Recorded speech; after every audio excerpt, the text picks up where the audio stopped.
Shalom, shalom, bem-vindos de volta a mais uma leitura do Pequeno Midrash Diz. Hoje vocês irão ouvir, eu irei ler a Parashá Itró, de número 17. Eu sou Esther e vamos começar a leitura? Itró se torna judeu. Você se lembra da Parashá Shemot, que Moshe levou sua esposa, Tzípora, e seus 2 filhos de volta a Midian, para a casa de Itró, o pai de Tzípora, e avô dos 2 filhos de Moshe? A esposa de Moshe e seus filhos ficaram em segurança em Midian, aonde o faraó não podia lhes fazer mal. Agora o exército do faraó havia se afogado e Bené Israel estava no deserto com Moshe. O sogro de Moshe, Itró, ouviu sobre os grandes milagres que Hashem realizara ao abrir o Yam Suf e durante a batalha contra Amaleque, e ele decidiu se juntar a Bené Israel e se tornar judeu. Os milagres que Hashem fez para Bené Israel o convenceram que Hashem é o verdadeiro Deus.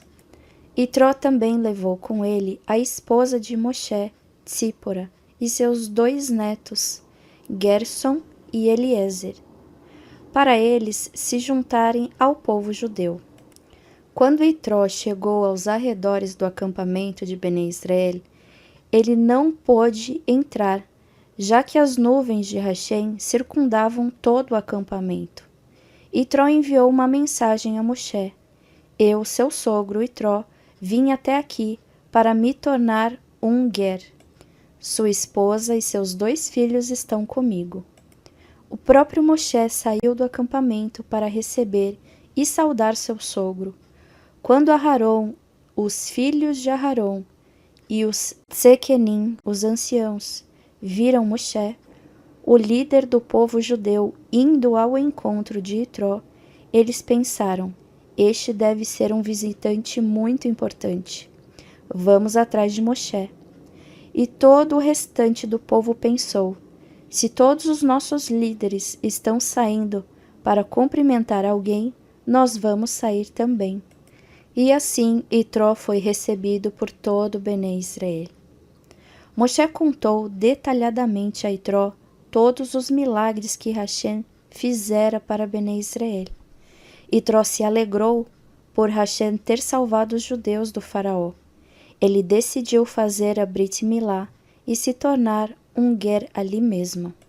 Moshe organizou uma refeição para a qual os Tsequenim foram convidados. Aharon, os Tsequenim, comeram junto com Itró e se alegraram com ele por ele ter se tornado um judeu e por se comprometer a cumprir todas as mitzvot de Hashem. Moshe, no entanto, não comeu junto com eles. Em vez disso, ele ficou de pé, servindo a comida ao seu sogro e aos Zequenim, pois Moshe era o homem mais humilde que já existiu. Embora ele fosse o líder de Bené Israel, ele não se importava em servir outros judeus à mesa. Pelo contrário, ele estava feliz por fazer um chesed e ajudá-los. Itró oferece uma sugestão. Itró viu que Moshe fazia todos os dias. Ele estava sempre extremadamente ocupado. Havia sempre uma fila muito longa de pessoas à entrada da sua tenda. Todas essas pessoas queriam falar com Moshe. Algumas precisavam que ele respondesse uma questão sobre como cumprir uma mitzvah, e outras vinham para serem julgadas por causa de uma briga com outra pessoa. Outros ainda queriam pedir a Moshe para rezar por uma pessoa enferma. Como Moshe precisava de tempo para ouvir o pedido de cada um e para resolver os desentendimentos, as pessoas esperavam na fila por horas. Moshe só acabava de recebê-las tarde da noite. E no dia seguinte Moshe estava novamente ocupado, da manhã até o fim da tarde. Embora o irmão de Moshe, Aharon, e os 70 anciãos ficassem sentados ao lado dele e escutassem todas as palavras de Moshe, era apenas o próprio Moshe que lidava com os problemas das pessoas. Itró disse a Moshe: é muito cansativo para você ver tantas pessoas todos os dias. As pessoas também ficam cansadas, pois têm que esperar muitas horas até poderem falar com você. Por que você não nomeia 70 Zequenim como juízes também? Eles poderiam ser os juízes superiores, então eles designariam mais juízes abaixo deles. O povo viria aos juízes para ser julgado e instruído. Estes trariam para você somente os casos muito complicados, para eles resolverem. Vá, pergunte a Hashem se ele concorda com o meu plano. Moshe viu que Itró estava certo. Eu levarei sua boa sugestão e perguntarei a Hashem se devo nomear vários juízes para me ajudarem. Ele disse ao seu sogro. Quando Moshe perguntou a Hashem, ele aprovou a sugestão de Itró e Moshe a colocou em prática. Bnei Israel se prepara para Matan Torá, a entrega da Torá. No primeiro dia do mês de Sivan, Bnei Israel chegou ao deserto do Sinai. Todos estavam muito ansiosos e felizes. Eles sabiam que em poucos dias receberiam a Torá. Muitos judeus haviam brigado uns com os outros anteriormente, mas agora todos ficaram amigos de novo. Naquele dia o povo descansou, pois estavam cansados da viagem. No segundo dia de Sivan, cedo pela manhã, Moshe subiu no Har Sinai. Hashem falou com ele ali. Ele informou a Moshe: anuncie a Bnei Israel que eu os escolhi dentre todas as nações do mundo para ser o meu povo especial. Pergunte a eles se estão dispostos a aceitar a minha Torá e se tornar um povo sagrado que cumprirá os meus mandamentos. Explique a eles também que se deixarem de cumprir minhas mitzvot, eu os punirei. Moshe desceu do Har Sinai e ele perguntou aos Zequenim: vocês querem aceitar a Torá de Hashem? Antes que os Zequenim pudessem responder, todos os judeus gritaram juntos, com alegria: nós faremos tudo o que Hashem nos ordenar. Moshe anunciou ao povo: vocês todos ouviram a voz de Hashem me chamando. Hashem me dirá a Torá e eu a repetirei para vocês. O povo ficou triste. Eles disseram: Moshe Rabbeinu, nós queremos ouvir a Torá do próprio Hashem. Nós desejamos muito ouvir a sua voz. No terceiro dia de Sivan pela manhã, Moshe retornou ao Har Sinai para contar a Hashem a resposta de Bnei Israel.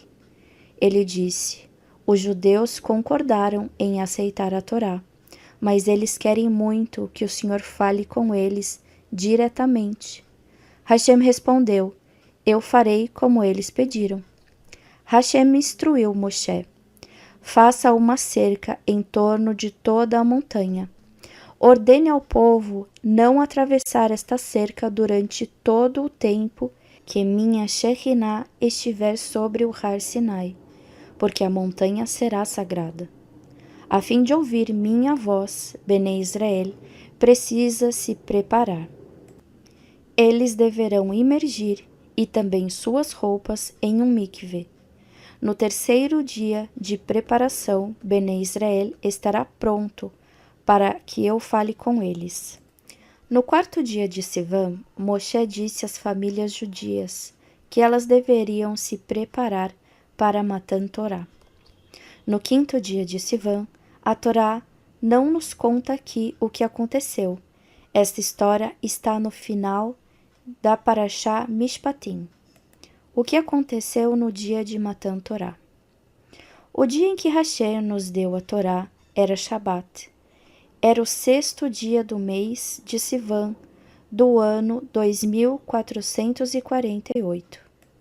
Observação: de acordo com uma opinião diferente na Guemará, referência Shabat 86a, a Torá foi dada no 7º dia de Sivan.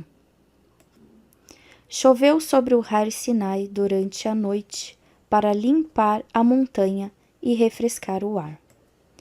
Pela manhã, Moshe levou Bnei Israel até o Har Sinai, até o limite que eles não tinham permissão de atravessar. Eles foram saudados por fortes trovões e raios brilhantes. A montanha estava em fogo e dela saía fumaça como uma fornalha.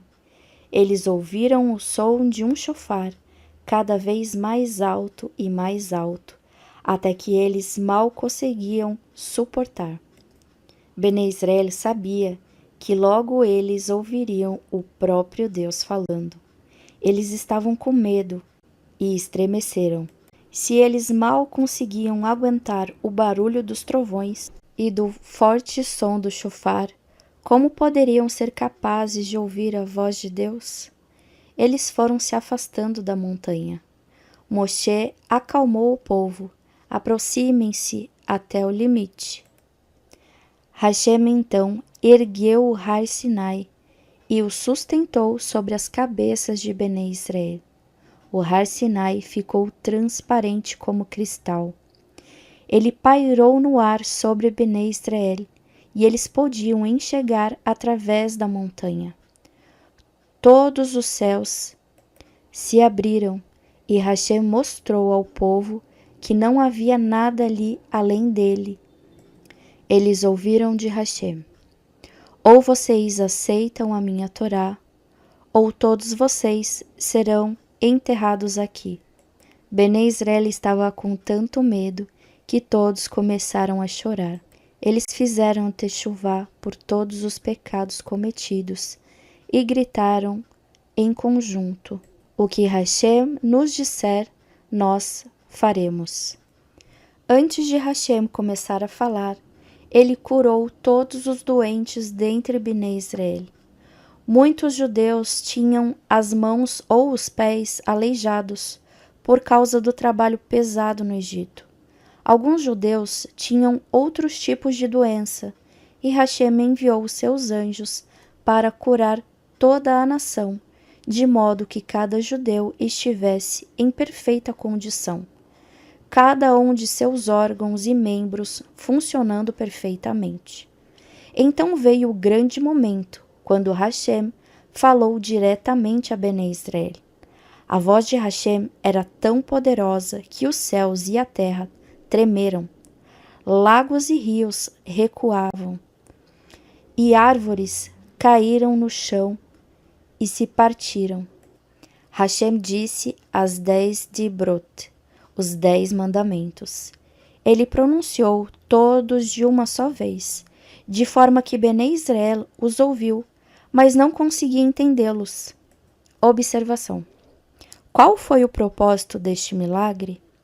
Hashem quis que Bnei Israel compreendesse que era ele quem estava falando com o povo. Nenhum ser humano ou anjo poderia dizer todos os mandamentos de uma só vez. Então Hashem repetiu devagar o primeiro mandamento para que Bnei Israel o entendesse. Quando os judeus ouviram a voz de Hashem, eles se sentiram como se tivessem sido beijados por Deus. Eles sentiram uma alegria tão imensa que as suas almas deixaram seus corpos e eles caíram mortos no chão. Mas Hashem realizou um milagre e os trouxe de volta à vida. Então Hashem lhes disse o segundo mandamento. Novamente Bnei Israel ficou tão maravilhosamente agitado e eufórico em escutar a voz de Hashem que novamente as suas almas saíram de seus corpos. E mais uma vez Hashem fez um milagre e todos eles reviveram. Mas Bnei Israel ficou com medo de se arriscar a morrer uma terceira vez. Eles pediram a Moshe: por favor, fale conosco você ao invés de Hashem. É muito difícil para nós conter a euforia de ouvir a voz de Hashem. Temos medo de morrer novamente. Hashem concordou, e ele disse a Moshe os outros 8 mandamentos, e Moshe os repetiu a Bnei Israel. Aseret Hadibrot, os 10 mandamentos. Quais foram os 10 mandamentos que Bnei Israel escutou no Har Sinai? Primeiro, devemos acreditar que Hashem é o nosso Deus e Criador. Segundo, Hashem nos disse para não servirmos a outros poderes. Terceiro, não temos permissão de mencionar o nome de Deus para jurar em falso ou sem necessidade. Quarto, devemos guardar o sagrado Shabat. Quinto, devemos honrar nossos pais. Sexto, somos proibidos de assassinar. Sétimo, somos proibidos de cometer adultério. Oitavo, somos proibidos de sequestrar ou roubar. Nono, somos proibidos de prestar falso testemunho. Décimo, somos proibidos de tentar obter alguma coisa que pertence ao outro, se ele não quer vendê-la. Amém, Baruch Hashem. Aqui é o término da leitura de hoje, referente à porção do ano do período de 5.786. Que o Eterno abençoe a todos e que todos vocês tenham uma ótima leitura e um bom aproveitamento. Shalom, shalom, até a próxima semana.